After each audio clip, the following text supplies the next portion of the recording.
செம்மணி என்கிற இடத்தில் யாழ்ப்பாணத்தில் ஏதாவது ஒரு ஓலைச்சுவடி கிடைத்திருந்தால், ஒரு தங்கம் கிடைத்திருந்தால், ஒரு எழுத்துக்கள் பொறித்த கல்வெட்டு கிடைத்திருந்தால், இங்கிருக்கக்கூடிய தமிழர் என்று பேசக்கூடிய கட்சிகள் இது திராவிட நாகரிகத்துடைய தொடர்ச்சி, இது திராவிட நாகரிகத்துடைய தொட்டில், இது திராவிட நாகரிகம், இது திராவிட எச்சம், இது திராவிட மிச்சம் என்று வந்திருப்பார்கள்.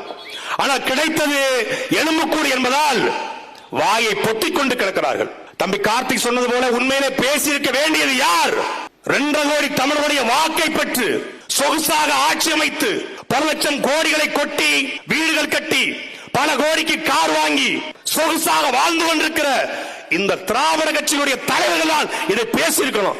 சரி, தமிழ்நாடு அரசு பேச வேண்டாம், தலைமை செயலாளர் பேச வேண்டாம். திமுகவுடைய தலைவர், நீ திமுக மட்டும் தலைவர் இல்ல, ஒட்டுமொத்தமான தமிழருக்குமான தலைவர் தானே. நிதி கேட்கும் போது உலக தமிழர்களே நிதி கொடுங்கள் என்று கேட்பது, ஓட்டு கேட்கும் போது உலக